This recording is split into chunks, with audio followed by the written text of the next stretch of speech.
Hello friends, welcome to RQ tutorial. ఈరోజు మనము TET paper 1లో భాగంగా 9th జనవరి జరిగినటువంటి కొన్ని క్వశ్చన్లకు ఆన్సర్ చూద్దాము. ఇందులో భాగంగా మొదటి క్వశ్చన్ ఏముందంటే 101.01 101.01 ఇంటూ 0.001 విలువ ఎంత అన్నాడు. ఇచ్చిన ఆప్షన్లు ఏముందంటే 0.10101, సెకండ్ ఆప్షన్ 1.0101, థర్డ్ ఆప్షన్ ఏముంది 0.010101, ఫోర్త్ ఆప్షన్ ఏముంది ఇక్కడ 10.101 అనమాట. ఇందులో గుణించాలి మనం. అయితే ఇక్కడ ఆప్షన్లు చూడండి, ఇక్కడ ఆప్షన్ చూసి మనం ఈజీగా ఆన్సర్ పెట్టవచ్చు మనం. ఎందుకంటే ఇచ్చినటువంటి మొదటి విలువ ఏముంది ఇక్కడ 101.01, ఇక్కడ అంటే పాయింట్కు కుడి వైపున అంటే దశాంశ స్థానంలో మనకు రెండు విలువలు ఉన్నాయి ఇక్కడ. రెండో విలువలో ఏముంది ఇక్కడ మనకి 0.001లో మనకు దశాంశ స్థానంలో మనకు 1, 2, 3 విలువలు ఉన్నాయి ఇక్కడ. అంటే ఈ రెండు గుణిస్తే మనకు వచ్చేటువంటి ఆన్సర్లు ఏముండాలా, దశాంశ స్థానంలో మనకు 5 విలువలు ఉండాలి. కానీ ఇక్కడ ఆప్షన్ చూసినట్లయితే రెండో ఆప్షన్లో ఏముంది ఇక్కడ మనకి దశాంశ స్థానంలో 1, 2, 3, 4 4 విలువలు ఉన్నాయి. కాబట్టి ఇది మనకు ఆన్సర్ కాదు. ఇక్కడ ఏమన్నా 3 విలువలు ఉన్నాయి, ఇది కూడా ఆప్షన్ కాదు. ఇక్కడ 1, 2, 3, 4, 5, 6 ఉన్నాయి, ఇది కూడా కాదు. పాయింట్ తర్వాత మనకి 1, 2, ఇక్కడ పాయింట్ తర్వాత 1, 2, 3 3 ప్లస్ అనేది 5 కాబట్టి 1, 2, 3, 4, 5 కాబట్టి ఇది మనకు సరైనటువంటి ఆన్సర్ అవుతుంది. గుణించిన మనకు వచ్చే విలువనే అదే అనమాట. సెకండ్ క్వశ్చన్ చూడండి ఏముందంటే ఒక సమద్విబాహు త్రిభుజంలో ఆధార కోణాలు సమానము, దాని శీర్ష కోణము 50 డిగ్రీలు. అయితే ఆ త్రిభుజం యొక్క ప్రతి ఆధార కోణం ఎంత అన్నాడు. అయితే ఇచ్చిన త్రిభుజం ఏముంది ఇక్కడ సమద్విబాహు త్రిభుజం అనమాట. అంటే ఏదైనా ఒక త్రిభుజంలో రెండు భుజాలు సమానంగా ఉంటే, ఏదైనా ఒక త్రిభుజంలో రెండు భుజాలు సమానంగా ఉంటే ఆ త్రిభుజాన్ని ఏమంటారంటే సమద్విబాహు త్రిభుజం అని అంటారు. ఇక్కడ శీర్షం ఏ తీసుకుందాం మనము, ఇక్కడ బి, ఇక్కడ సి అనమాట. అయితే ఏ సమద్విబాహు త్రిభుజంలో సమానంగా ఉండేటువంటి భుజాలకు ఎదురుగా ఉండే కోణాలు సమానం ఉంటాయి. అంటే బి వద్ద కోణం ఎంతైతే ఉంటుందో సి వద్ద కోణం కూడా అంతే ఉంటుంది అనమాట. మరి కండిషన్ ప్రకారం ఏముంది ఇక్కడ ఆధార కోణాలు సమానం అంట. దాని శీర్ష కోణం, శీర్షం అంటే అర్థమైంది ఇక్కడ పై భాగం ఉన్నటువంటి కోణం అనమాట. ఇక్కడ కోణం మనకి ఎంత అంటే 50 డిగ్రీల కోణం అనమాట. 50 డిగ్రీల కోణం అయితే ఆ త్రిభుజంలో యొక్క ప్రతి ఆధార కోణం ఎంత అన్నాడు. మీకు తెలుసు ఆల్రెడీ ఒక త్రిభుజంలో ఉండేటువంటి 3 కోణాలతో ఎంతకు సమానం, 180కి సమానం, 180కి సమానం. కాబట్టి ఇక్కడ 50 డిగ్రీలు పోతే ఇప్పుడు మిగతా రెండు కోణాలతో ఎంతకు సమానం అవుతుంది, 130కి సమానం అవుతుంది. అంటే angle B plus angle C is equal to 130కి సమానం అవుతుంది. ఇక్కడ 50 పోతే మిగతా రెండు కోణాల మధ్య ఎంత సమానం, 130కి సమానం అవుతుంది. వీటిని ఏం చేయాలి మనం, ఇద్దరికి సమానంగా పంచాలి. కాబట్టి 130/2 చేస్తే 65 వస్తుంది మనకి. అంటే ఒక్కొక్క కోణం ఎంత అంటే 60 డిగ్రీలు అనమాట. బి వద్ద కోణం 65, సి వద్ద కూడా 60 డిగ్రీల కోణం అనమాట. కాబట్టి ఆధార కోణం ఎంత సమానం ఇక్కడ మనకు 65కి సమానం అవుతుంది అనమాట. అయితే విద్యార్థులు ఒకసారి గమనించాలా, చూడండి ఇక్కడ ఇంతకుముందు చెప్పినటువంటి ఒక రెండు ప్రాబ్లమ్స్ మనకు టెట్ పేపర్ 1లో భాగంగా జనవరి 9, 2025 సంవత్సరం జరిగినటువంటి షిఫ్ట్ 2లో వచ్చినటువంటి క్వశ్చన్ అనమాట.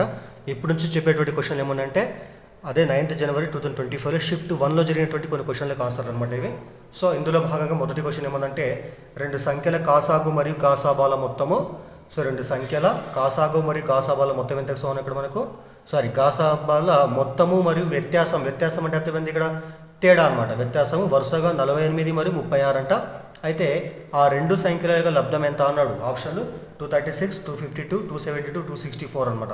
రెండు సంఖ్యల కాసాగు మరియు గాసాబాల మొత్తం ఇచ్చినాడు, తర్వాత వాటి యొక్క తేడా ఇచ్చినాడు అనమాట. అయితే అవి ఏమైనా వరుసగా 48, 36 అనమాట. అయితే ఆ సంఖ్యల లబ్ధం ఎంత అన్నాడు. చూడండి ఇక్కడ ఫస్ట్ మనం ఆ సంఖ్యలు పోతే ఫస్ట్ మనము కాసాగు గాసాబాలు తీసుకున్నాం మనం. అయితే కాసాగును మనము ఎక్స్ అనుకుందాం మనం. కాసాగు ఈజ్ ఈక్వల్ టు ఎక్స్. తర్వాత గాసాబా ఈజ్ ఈక్వల్ టు ఫస్ట్ మనము వై అనుకుందాం మనం. కాసాగు ఎక్స్, గాసాబా వై అనుకుంటే కాసాగు గాసాబాల మొత్తం ఎంతకు సమానము, 48కి సమానం. కాబట్టి x plus why is equal to 48 అనుకోండి. అదేవిధంగా వాటి వ్యత్యాసం అంటే ఏంటి, తేడా అనమాట. అంటే ఎక్స్ మైనస్ వై ఎంత చెప్పండి ఇక్కడ 36కి సమానం అనమాట. కాసాగు ప్లస్ గాసాబా ఈజ్ ఈక్వల్ టు 48, కాసాగు మైనస్ గాసాబా అంటే వాటి మధ్య వ్యత్యాసం ఎంత ఉంది, 36 అనమాట. వీటి యొక్క సూక్ష్మీకరణ చేద్దాము. వీటి ఎక్స్ వై విలువ కలుపుదాము. X plus why is equal 48, తర్వాత X minus Y is equal 36 రెండు కలుపుదాం మనం. కలిపితే మనకు వచ్చే విలువ ఏంటంటే Y plus Y minus 2 cancel అయిపోతాయి. ఎక్స్ ప్లస్ ఎక్స్ అంటే 2x అనమాట.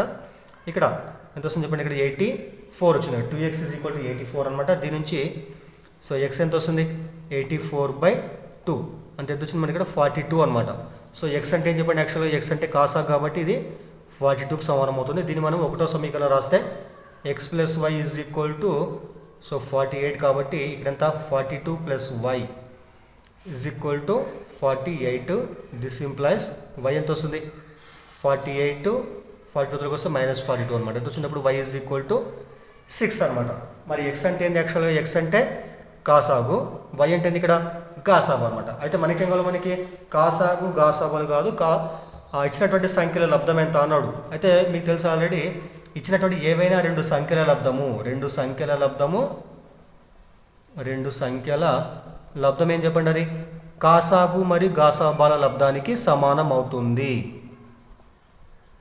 కాసాగు గాసాబాల లబ్ధం అనేటువంటిది ఏవైనా ఇచ్చినట్టు రెండు సంఖ్యల యొక్క లబ్ధానికి సమానం అవుతుంది. కాబట్టి కాసాగు ఎంత ఇచ్చిన మనకి ఇక్కడ 42 వచ్చింది ఇక్కడ మనకి. తర్వాత గాసాబు ఎంత వచ్చింది, 6 వచ్చింది. రెండు గుణిస్తే వచ్చింది మనకి ఆన్సర్ అనమాట.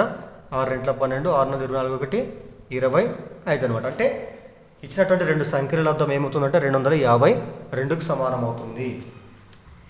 కాబట్టి ఇచ్చినటువంటి ఆప్షన్లో సెకండ్ ఆప్షన్ అనేటువంటిది కరెక్ట్ అవుతుంది అనమాట. సో మరోసారి చూడండి, కాసాగును మనం ఎక్స్ అనుకున్నాం, గాసాబాను వై అనుకున్నాము. కాసాగు గాసాబాల మొత్తం 48 అవుతుంది. ఇక్కడ వాటి మధ్య తేడా ఎంత ఉంది, ఇక్కడ 36 అనమాట. ఈ రెండు మనం కనుక్కుంటే x + y 48, x - y 36 అయితే రెండు క్యాన్సిల్ అయితే ఇక్కడ 2x = 84, x ఎంత వస్తుంది 84, టోటల్ భాగిస్తారు కాబట్టి బై 2 ఇక్కడ 42 అనమాట. సో x అంటే 42, x అంటే కాసాగు కాబట్టి 42, మరి x + y 48 కాబట్టి x అంటే మనకి ఎంత వచ్చింది ఇక్కడ 42 ఇక్కడ రాస్తున్నాయి ఇక్కడ. సో అవతల పోతే ఏమైతే మైనస్ కాబట్టి y = 48 - 42 = 6, y అంటే 6 అనమాట. మరి ఏవైనా రెండు సంఖ్యల కాసాగు అవే సంఖ్యల యొక్క గాసాబా ఏమవుతుందంటే ఆ రెండు సంఖ్యల లబ్ధం అనేటువంటిది కాసాగు గాసాబాల లబ్ధానికి సమానం. కాబట్టి కాసాగు 42, గాసాబా 6, వాటి లబ్ధం ఎంత 252. కాబట్టి ఇచ్చిన రెండు సంఖ్యల లబ్ధం ఎంత అంటే 252కు సమానం అయింది. కాబట్టి సెకండ్ ఆప్షన్ అనేటువంటిది మనకు ఆన్సర్ అయ్యింది. నెక్స్ట్ క్వశ్చన్ చూడండి. సెకండ్ క్వశ్చన్ ఏముందంటే సంఖ్య 2856.34, సో 2856.34లో అంకెలు 5 మరియు 6ల యొక్క ముఖ విలువల లబ్ధం ఎంత అన్నాడు. చాలా చాలా చాలా ఈజీ క్వశ్చన్ అనమాట ఇది. ముఖ విలువలు అంటే ఏం చేస్తాం మనము, ఇచ్చినటువంటి విలువలో ఏదైతే మనకు కనిపించే విలువ ఉంటుందో అవే తీసుకుంటాం అంతే మనం. సో అంకెలు 5 అంకె ఉంది ఇక్కడ, 5 అంటే 5 యొక్క ముఖ విలువ ఎంత 5కే సమానం, 6 యొక్క ముఖ విలువ అంటే ఇక్కడ 6కే సమానం అనమాట. కాబట్టి సో వాటి లబ్ధం ఎంత అన్నాడు. సింపుల్గా ఏం చేస్తాం మనము 5 × 6 అనమాట. 5 6 ఎంత సమానం, 30కి సమానం అవుతుంది. కాబట్టి ఇచ్చిన ఆప్షన్లో మనకు ఫస్ట్ ఆప్షన్ కరెక్ట్ అనమాట. సో ముఖ విలువలు అంటే ఇచ్చినటువంటి విలువలు తీసుకొని గుణిస్తాం అనమాట. అలా కాకుండా స్థాన విలువలు అంటే ఏం చేస్తాం మనం, 5 యొక్క స్థాన విలువ అంటే 50, ఇక్కడ 6 యొక్క స్థాన విలువ అంటే ఎంత 6 అనమాట. సో 50 × 6 ఆ విధంగా చేస్తాం అనమాట మనం. కానీ మనకి ఇచ్చినటువంటిది ముఖ విలువ కాబట్టి ఏం చేస్తాం మనము, అక్కడ మనకు కనిపించే విలువలు ఏవి ఉంటాయి అవే తీసుకోండి, కన్ఫ్యూజ్ కావద్దు. ముఖ విలువలు అంటే ఇచ్చిన విలువలు తీసుకుంటాం మనము. స్థాన విలువలు అంటే వాటి స్థానంలో ఉన్నటువంటి వాటి స్థానము ఇంటూ ముఖ విలువ గుణిస్తాం మనం. ఫర్ ఎగ్జాంపుల్ 6 యొక్క స్థాన విలువ ఎంత 1 కాబట్టి 6 × 1 6 అవుతుంది. 5 యొక్క స్థాన విలువ ఎంత, ముఖ విలువ 5 ఇంటూ వాటి స్థానం ఎంత 10, 5 × 10 = 50 అనమాట. ఈ విధంగా కనుక్కోవాలి మనం. నెక్స్ట్ థర్డ్ క్వశ్చన్ చూడండి ఏముందంటే ఒక ట్యాంకు 500 లీటర్ల నీటి సామర్థ్యం కలిగి ఉందంట. అయితే ఒక ట్యాంకులో పట్టేటువంటి మొత్తం నీటి పరిమాణం ఎంతంటే 500 లీటర్లు అంట. ప్రస్తుతము ఆ ట్యాంకు 40% మాత్రమే నిండి ఉంది. అయితే ఆ ట్యాంకును మనము 60% వరకు నింపడానికి అవసరమైనటువంటి నీటి యొక్క పరిమాణం ఎంత అన్నాడు. చూడండి, ప్రస్తుతం ఆల్రెడీ ట్యాంకులో వాటర్ మనకు ఉన్నాయంటే ఆల్రెడీ మనకి ఎంత శాతం ఉన్నాయి, 40% వరకు మనకు వాటర్ ఉన్నాయంటే ఆల్రెడీ. అయితే మనం ఏం చేయాలి, మనము 40% నుండి 60%కి పెంచాలి మనం. అంటే పెంచాల్సిన శాతం ఎంత అయిపోయింది ఇక్కడ, 40 నుండి 60%కి పెంచాలని ఏం చేస్తాం మనము 20% అదనంగా తీసుకోవాలి మనం. అది దేంట్లో తీసుకుంటాం మనము, 500 లీటర్లలో 20% కనుక్కుంటే మనకు వచ్చేటప్పుడు ఆన్సర్ అనమాట. సో ఫస్టే 40% ఉంది కాబట్టి ఏం చేస్తాం మనము, సో మిగతా 20% పెంచాలంతే మనం. ఎందుకంటే 60 కావాలి, 40 నుంచి 60 కావాలి కాబట్టి మనం పెంచాల్సిందంటే 20% మాత్రమే అనమాట. కన్ఫ్యూజ్ కావద్దు, ఇక్కడ చాలామంది కన్ఫ్యూజ్ అయ్యేటువంటి అవకాశం ఉంది. కాబట్టి 40 to 60% అంటే అర్థమైంది, ఇక్కడ 20% పెంచాలి. కాబట్టి ఆ 20% ఏం చేస్తాం మనము, ఈ 500లో మనము సో 20% కనుక్కుంటే మనకు వచ్చేటప్పుడు ఆన్సర్ అనమాట. 500 × 20% అంటే ఏం చేస్తాం మనం, 20% అంటే సో 500 × 20% అంటే అర్థమైంది ఇక్కడ, సో 20/100 అనమాట. మీరు క్యాన్సల్ చేయొచ్చు ఇక్కడ. సో 100 × 100, 100 5ల 500, ఇక్కడ 20 × 5 అయిపోయింది 25ల 100 అనమాట. అంటే సో 40% నుండి మనం 60% పెంచాలంటే ఇంకా మనకు అదనంగా కావాల్సినటువంటి నీటి పరిమాణం ఎంతంటే 100 లీటర్లు. So third option is correct option అవుతుంది అనమాట. సో నెక్స్ట్ ఫోర్త్ క్వశ్చన్ చూడండి ఏముందంటే 10 మంది వ్యక్తుల సగటు వయసు 56 సంవత్సరాలంట. 10 మంది వ్యక్తుల సగటు వయసు ఎంత, 56 సంవత్సరాలంట. వారిలో 8 మంది వ్యక్తుల మొత్తం వయసు ఎంత, ఇక్కడ 472 సంవత్సరాలు అనమాట. అంటే 8 మంది ఉన్నటువంటి వ్యక్తుల యొక్క ఒక్కొక్కరి వయసు మొత్తం కలిపితే మనకు వచ్చేవి ఏంటంటే 472 అంట. ఆ 10లో 8 మెంబర్స్ది. అయితే మిగిలిన ఇద్దరు యొక్క వయసుల సగటు అడిగింది ఇక్కడ, మళ్ళీ వాడు మొత్తం అడగలేదు. మిగిలిన ఇద్దరి వయసుల సగటు ఎంత అన్నాడు. సో ఫస్ట్ ఆప్షన్ 55, 52.5, 88, 44 అనమాట. అయితే మొదట ఇచ్చిన కండిషన్ ఏముంది, ఇక్కడ 10 మంది వ్యక్తులు ఉన్నారు ఇక్కడ. సో వారి సగటు వయసు ఎంత, 56 సంవత్సరాలు అన్నమాట. మీకు తెలుసు ఆల్రెడీ సగటు ఈజ్ ఈక్వల్ ఫార్ములా రాశుల మొత్తం రాశుల సంఖ్య. సో సగటు ఈజ్ ఈక్వల్ ఇక్కడ రాశుల మొత్తము బై రాశుల సంఖ్య అనమాట. రాశుల మొత్తం రాశుల సంఖ్య. మరి సగటు మనకి ఎంత ఉంది ఇక్కడ 56 ఉంది కాబట్టి 56 ఈజ్ ఈక్వల్ టు రాశుల మొత్తం అంటే ఇక్కడ ఇక సో రాశుల మొత్తము బై రాశుల సంఖ్య ఎంత ఇక్కడ 10 ఉంది ఇక్కడ 10. సో దట్ ఇంప్లాయిస్ రాశుల మొత్తం ఎంత ఇక్కడ 56 × 10 ఎంత 560 అనమాట. అంటే అర్థమైంది ఇక్కడ ఇది ఏమంటే మనకి ఇది సో 10 మంది వ్యక్తుల యొక్క వయసుల మొత్తం అనమాట. రాశుల మొత్తం అంటే అర్థమైంది సో 10 మంది వ్యక్తులు ఎవరైతే ఉన్నారో వారి యొక్క వయసుల మొత్తం అనేటువంటిది మనకు 560కి సమానం అవుతుంది. ఇది ఏంటంటే సో 10 మంది వయస్సుల మొత్తం, ఇది 10 మంది వయస్సుల మొత్తం ఎంత మనకు ఎంత వచ్చిందంటే 560 రావడం జరిగిందంట మనకి. ఇది అది 10 మంది వయసుల మొత్తము. కానీ ఇచ్చిన కండిషన్ ఏముంది ఇక్కడ మనకి, దాని తర్వాత 8 మంది వ్యక్తుల మొత్తం వయసు ఎంత 472 అనమాట. సో 10 మంది వయసు ఎంత అంటే 560, దాంట్లో 8 మెంబర్స్ ఒక వయసు ఎంత అంటే 472 అనమాట. అయితే ఇంకా ఇద్దరు ఉంటారు కదా, మరి వారి వయసుల మొత్తం ఎంత కనుక్కోవాలి మనం. సో ఇద్దరి వయసులు ఎట్లా వస్తుందో చెప్పండి. ఇద్దరి వయసుల మొత్తం అంటే ఇద్దరి వయస్సుల మొత్తం, ఎవరిద్దరు వాళ్ళు మిగిలినటువంటి వారు అనమాట. ఇద్దరి వయసుల మొత్తము ఈజ్వల్ ఏం చేస్తాం మనము 10 మంది వయసుల మొత్తానికి ఏం చేస్తాం మనము 8 మంది వయసుల మొత్తాన్ని తీసేస్తాం అన్నమాట. మనం 10 మంది వయసుల మొత్తానికి చేస్తామని 8 మంది వయసుల మొత్తాన్ని తొలగించడం జరుగుతుంది. మనం ఏమొస్తుంది చెప్పినప్పుడు 560 అంటే 10 మంది వయసుల మొత్తము మైనస్ ఎంత 8 మంది వయసులు ఎంత 472 అనమాట. అప్పుడు మనకు వచ్చే ఆన్సర్ ఎంతంటే 88. ఇదేం చెప్పండి, ఇద్దరి వయసుల మొత్తం ఎంతంటే 88 అనమాట. అంటే 10 మంది వయసు 560 అయితే 8 మంది వయసు ఎంత 472. ఏం చేస్తాం మనము 10 మంది వయసుల మొత్తం నుంచి 8 మంది వయసుల మొత్తం తీసేస్తే మనకి మిగిలిన ఏంటంటే 88 అనేది. ఇది ఇద్దరి వయసుల మొత్తం. కానీ మన క్వశ్చన్ ఏముంది ఇక్కడ, ఇద్దరి వయసుల మొత్తం మనకు అడగలేదు. చాలా మంది కనిపిస్తే 88 పెట్టేశారు. కానీ ఇక్కడ ఏమైనా మిగిలిన ఇద్దరి వయసుల సగటు ఎంత అన్నాడు. సో వయసుల మొత్తం కాదు, వయసుల సగటు కావాలి కాబట్టి ఇద్దరితో అప్పుడు ఏం చేస్తాం మనము ఇద్దరి వయసుల సగటు తీసుకుంటాం మనం. అప్పుడు ఏమొస్తుంది 88/2 అనమాట. 2 × 2 44 ఇక్కడ. సో 44 మన కాస్ట్ ఆన్సర్ ఏమంటే 44. 4th అనేటువంటి కరెక్ట్ ఆప్షన్ అవుతుంది అనమాట. 5th క్వశ్చన్ చూడండి ఏమంటే ఇక్కడ ఒక చతురస్రం మరియు దీర్ఘ చతురస్రం యొక్క చుట్టుకొలతలు సమానం అంట. ఒక చతురస్రం మరియు దీర్ఘ చతురస్రం యొక్క చుట్టుకొలతలు సమానము. ఆ చతురస్రం యొక్క చుట్టుకొలత ఎంత ఇక్కడ 36 సెంటీమీటర్లు అంట. మరియు దీర్ఘ చతురస్రం యొక్క వెడల్పు ఎంత ఇచ్చినాడు ఇక్కడ 7 సెంటీమీటర్లు అంట. అయితే దీర్ఘ చతురస్రం యొక్క వైశాల్యం ఎంత అన్నాడు. సో ఇచ్చినటువంటి కండిషన్ ప్రకారం ఫస్ట్ ఏముందంటే ఒక చతురస్రం మరియు దీర్ఘ చతురస్రం యొక్క చుట్టుకొలతలు మొదటగా సమానం ఉన్నాయి కాబట్టి ఏం చేస్తాం మనము. సో మొదటగా దీర్ఘ చతురస్రం యొక్క చుట్టుకొలత ఏం రాస్తాం మనం 2 × L+Bగా రాస్తాం మనం. సో 2 × L+B ఎంత సమానం, ఇది చతురస్రం యొక్క చుట్టుకొలత ఎంత సమానం ఇక్కడ మనకి 4x సమానం అనమాట. సో 4x సమానం అవుతుంది. సో ఇది తర్వాత ఒక నిమిషం ఇక్కడ 2 × L అంటే మనకి ఎంత ఇచ్చింది ఇక్కడ L ఇవ్వాలి. ఇక్కడ మనకు ఏమి ఇచ్చింది ఇక్కడ మనకు దీర్ఘ చతురస్రం యొక్క వెడల్పు మనకి ఇచ్చినాడు ఇక్కడ, కానీ పొడవు ఇవ్వలేదు కాబట్టి L అట్లే పెట్టేస్తాం మనం. L+.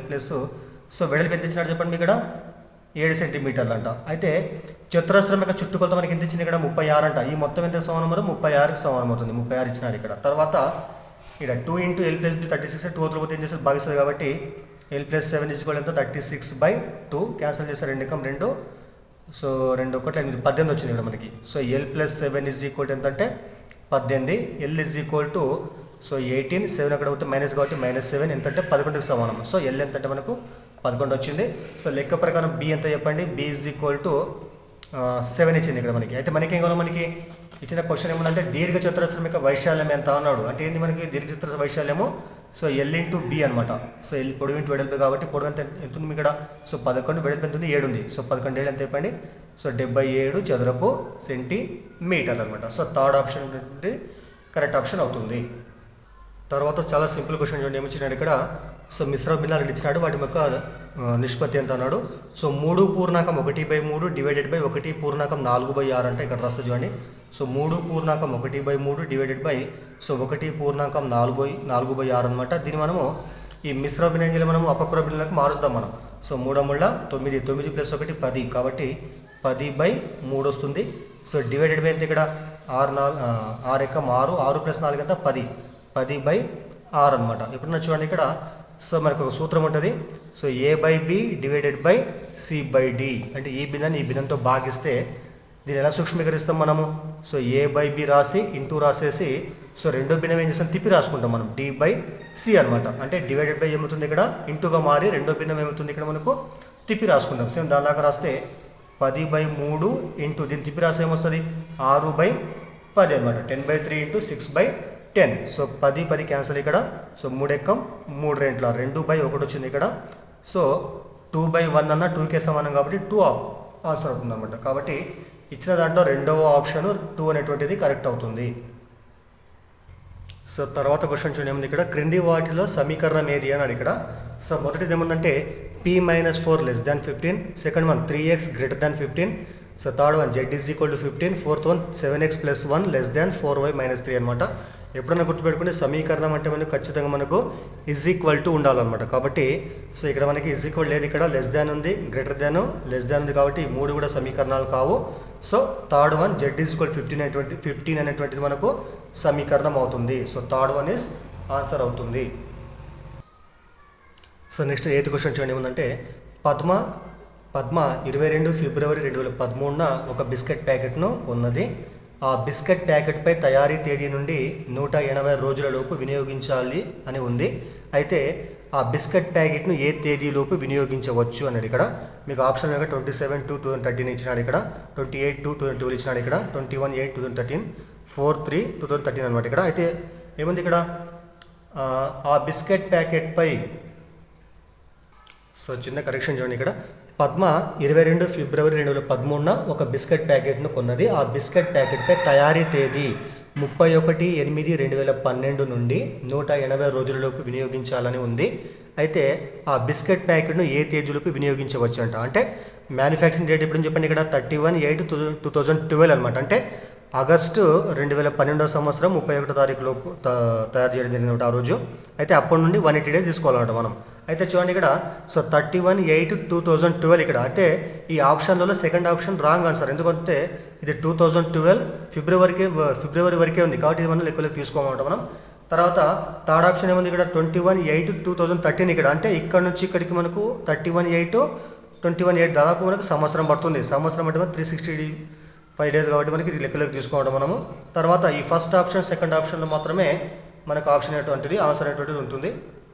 సో 1, 4లో మనకు ఆన్సర్ ఉంటుంది. అయితే చూడండి ఇక్కడ, ఈ 31/8/2012 అని తయారైతే దాని తర్వాత వచ్చేట్టు మంత్స్ ఏముంటాయంటే, సో సెప్టెంబర్ మంత్ ఉంటుంది, ఇది ఆగస్టు కాదు సెప్టెంబరు, తర్వాత అక్టోబరు, సో నవంబరు, తర్వాత డిసెంబరు, ఇవేంటి 2012 మంత్ మిగిలిన మంత్స్ అనమాట. తర్వాత 2013లో సో జనవరి ప్లస్ తర్వాత ఫిబ్రవరి ఉంటుంది. అయితే ఈ సెప్టెంబర్ ఎన్ని డేస్ మనకి 30 డేస్ ఉంటాయి, ప్లస్ తర్వాత అక్టోబరు 31 డేస్, తర్వాత నవంబరు 30 డేస్, డిసెంబరు 31 డేస్, అదేవిధంగా జనవరి తీసుకుంటే మనకి ఎంత ఇక్కడ 31 డేస్. సో ఇక్కడికి ఫస్ట్ మనం టోటల్ చేసుకుంటే సో ఎంత వస్తుంది మొత్తం ఇక్కడ 153 వస్తుంది మొత్తం. ఎంత 153కి సమానం అనమాట. అంటే 153 రోజులు రావడం జరిగింది. ఇవేమంటే సెప్టెంబర్, అక్టోబర్, నవంబర్, డిసెంబర్, జనవరి వరకే.